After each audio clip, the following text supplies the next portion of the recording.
हरलेली लढत जिंकण्यासाठी निवडणूक आयोग सरकारला मदत करत आहे. राज ठाकरे. काल सायंकाळी 5 वाजता प्रचार संपला. प्रचारानंतर दुसरा दिवस पूर्णपणे रिकामा ठेवणे आणि त्यानंतर मतदान होणे ही आतापर्यंतची प्रथा होती. मात्र सध्याचे सरकार जे हवे ते साध्य करण्यासाठी निवडणूक आयोग काम करत असल्याचा आरोप केला जात आहे.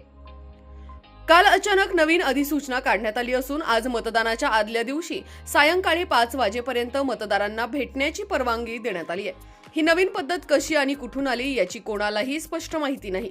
ही परवानगी लोकसभा निवडणुकीत का नव्हती, विधानसभेत का नव्हती, तसेच आधीच्या कोणत्याही निवडणुकीत ती का नव्हती? पत्रके वाटण्यास मनाई असताना मग पैसे वाटण्याची परवानगी आहे का, असा प्रश्न उपस्थित केला जात आहे. हे नवीन युनिट नेमके काय आहे याची माहिती सामान्य नागरिकांनाही नाही. निवडणूक आयोग सरकारला हवे तसेच निर्णय घेत असल्याचा आरोप होत असून वाघमारे यावर कोणतेही उत्तर देत नाहीत. महाराष्ट्रात ही कोणती नवी प्रथा सुरू केली जात आहे असा सवाल उपस्थित केला जात आहे. जनतेने या सर्व प्रश्नांवर गांभीर्याने विचार केला पाहिजे. सरकारला जे हवे आहे ते करून देण्यासाठीच निवडणूक आयोग आहे का, असा थेट प्रश्न विचारला जात आहे.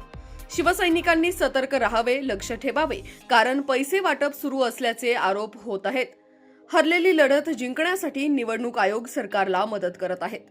आणखीन काय म्हणालेत मनसे अध्यक्ष राज ठाकरे, पाहुयात. खरं तर काल 5 वाजता प्रचार थांबला आणि आजपर्यंत ज्या काही निवडणुका आम्ही इतकी वर्ष पाहतो, तुम्हीही पाहतात, त्याच्यामध्ये निवडणुकीचा प्रचार 5 वाजता संपल्यानंतर दुसरा दिवस रिकामा आणि त्याच्यानंतरच्या दुसऱ्या दिवशी मतदान, हे आतापर्यंतच्या निवडणुकीची प्रथा ही आजपर्यंत होती. या सरकारला काय हवंय याच्यासाठी म्हणून निवडणूक आयोग जे काही काम करते, याच्यामध्ये काल त्यांनी एक नवीन नोटिफिकेशन काढलं की आज मतदानाच्या आदल्या दिवशी तुम्ही 5 वाजेपर्यंत मतदारांना भेटू शकता. ही नवीन प्रथा, नवीन पद्धत कशी काय आली आणि कुठून आली ही काही कल्पना नाही. आणि आजच कशी अचानक आली, जी विधानसभेला का नव्हती, जी लोकसभेला का नव्हती, जी अगोदरच्या कुठच्याही निवडणुकांना का नव्हती, ही आत्ता कशासाठी आली? आणि त्याच्यात त्यांनी सांगितलं की तुम्ही मतदारांना जाऊन भेटू शकता, पण पत्रकं वाटू शकत नाही. मग कदाचित पैसे वाटू शकत आहात, असं त्यांना म्हणायचं असेल. ही मुळात मुभा मिळाली का, दिली का, आणि हा कायदा बदलला का? हे नव्याने या सगळ्या गोष्टी ज्या आणल्या जात आहेत, ह्या कशासाठी आणल्या जात आहेत? ह्याच्यातली अजून एक दुसरी गोष्ट, आता त्यांनी एक काहीतरी पाडू नावाचं एक काहीतरी मशीन आणलंय, प्रिंटिंग ऑक्झिलरी डिस्प्ले युनिट. हे कोणत्याही राजकीय पक्षाला सांगितलेलं नाही, कोणत्याही राजकीय पक्षाला दाखवलेलं नाहीये. मला असं वाटतं आता उद्धव ठाकरेंच्या पत्रावरती निवडणूक आयोगाला हे पत्र गेलेलं आहे की हे तुम्ही आम्हाला कधी दाखवलं नाही. हे नवीन काय युनिट आणलंय तुम्ही, हे लोकांनाही माहिती नाही, जनतेलाही माहिती नाही. आणि हे नव्याने तुम्ही आता हे त्या ईव्हीएम मशीनला लावणार आहात. हे काय मशीन आहे? म्हणजे हे दाखवावं, सांगावं इथपर्यंत पण गेलेले नाहीयेत निवडणूक आयोग. जे त्यांना हवंय ते करतायत.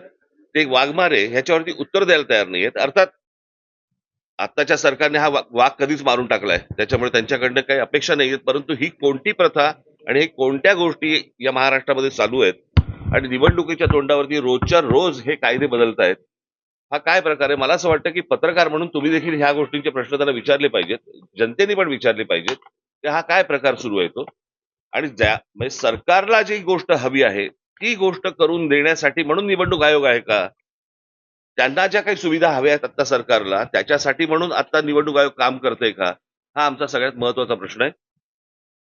आमच्या दोन्ही पक्षाच्या सर्वच इतर राजकीय पक्षांच्या माझे सहकारी जे काम करणारे आमचे सगळे जेवढे सहकारी आहेत, शिवसैनिक आहेत, महाराष्ट्र सैनिक आहेत, या सगळ्यांना आम्हाला सांगायचे की सतर्क राहा, की तुम्ही आपल्या विभागामध्ये, आपल्या बूथवरती कोणकोणत्या गोष्टी चालू आहेत ह्याच्यावरती तुमचं लक्ष असलं पाहिजे. हे आत्ता जे सत्ताधारी पक्ष आहेत, ह्यांचे जे उमेदवार जे लोकांकडे जात आहेत, त्यांच्यावरती लक्ष ठेवा. हे कुठे काय पैसे वाटतायत, कारण आता अनेक रील्स ही आता बाहेर आलेली आहेत. तुमच्या मार्फतही अनेक गोष्टी बाहेर आलेल्या आहेत की याच्यामध्ये कशा प्रकारे पैसे वाटले जात आहेत. भारतीय जनता पक्षाच्या आणि शिंदेच्या त्या पॅम्पलेटच्या आतमध्ये 5,000 रुपये टाकून ते पैसे वाटले जात आहेत. त्यातल्या आनंदाच्या अनेक काही गोष्टी आहेत की ज्याच्यामध्ये लोक नाकारतात पण आहेत. ही पण एक आनंदाची गोष्ट आहे. परंतु या सगळ्या गोष्टींसाठी हारलेली गोष्ट पुन्हा जिंकण्यासाठी म्हणून निवडणूक आयोग सरकारला मदत करतंय. हे हा आमचा निश्चित आरोप आहे निवडणूक आयोगावरती. आणि मला असं वाटतं की जनतेने आणि शिवसेना आणि महाराष्ट्र नवनिर्माण सेनेच्या पक्षातल्या सर्व आमच्या सहकाऱ्यांना महाराष्ट्र सैनिकांनी आणि शिवसैनिकांनी सतर्क राहावं एवढंच फक्त सांगण्यासाठी आज तुमच्या समोर आलो. निवडणूक आयुक्तांना या संदर्भात आम्ही स्पष्टपणे विचारलं गेलं होतं. काल आम्ही निवडणूक आयुक्तांना काल हे बोलता तुम्ही कॅमेरामन जर गप्प बसलात तर बरं होईल. काल आम्ही निवडणूक आयुक्तांना हाच प्रश्न विचारला की तुम्ही 5 नंतर घरोघरी का प्रचारावर वेळ देत आहात. वारंवार विचारला गेल्यानंतर तर त्यांनी कुठल्याही प्रकारचं उत्तर देण्यात आलं होतं. परंतु शेवटी त्यांनी सांगितलं की हा जुनाच नियम आहे आणि आम्ही आता तो नाही पण या निवडणुकीला का ही गोष्ट विधानसभेला का नाही, ही गोष्ट लोकसभेला का नाही आली? या निवडणुकीला असं काय वाटलं की तो जुना नियम परत बाहेर काढावा? ईव्हीएम पण जुनी आहेत आणि हे जे काय नवीन मशीन आणतायत त्याच्यावरती त्यांचं असं म्हणणं आहे की ती ईव्हीएमची मशीन जुनी झाली आहेत म्हणून आम्ही त्याला एक युनिट लावतोय. इमर्जन्सी वापरलंय. इमर्जन्सी जी काय मशीन्स आहेत ती आम्हाला कोणाला माहिती पण नाहीये, तुम्हालाही माहिती नाहीये, लोकांनाही माहिती नाहीयेत. हे काय आहेत ती मशीन्स? म्हणजे काय प्रकारचं राजकारण महाराष्ट्रामध्ये सुरू आहे आणि काय प्रकारच्या निवडणुका महाराष्ट्रामध्ये सुरू आहे. मला असं वाटतं की ही गोष्ट सर्वांनी लक्षात घेण्यासारखी आहे, घेतली पाहिजे आणि आमच्या लोकांनी सतर्क राहावं एवढंच फक्त मला सांगायचं. 2012चा परिच्छेद त्यांनी वाचून दाखवला. मला असं वाटतं ह्याचं उत्तर दिलं ना मी. याच प्रश्नाचं उत्तर दिलं ना मी आता. मी परत त्याने हाच प्रश्न विचारला ना, तेच प्रश्न नका विचारू, नवीन काय असेल.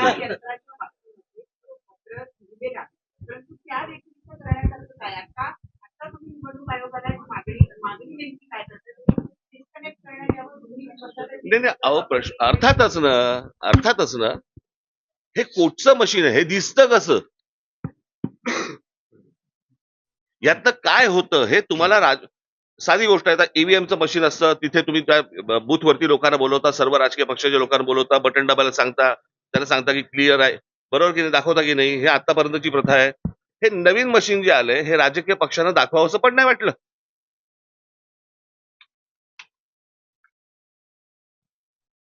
ह्याच्यामधनं गडबड होणार नाही परत मतदानामध्ये, ह्याची गॅरंटी कोणी घ्यायची?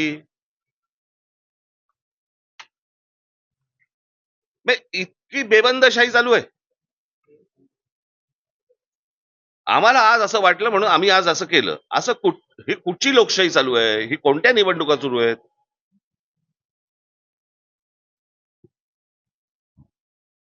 ठीक आहे, आपल्या मार्फत फक्त एवढंच सांगायचं होतं. धन्यवाद.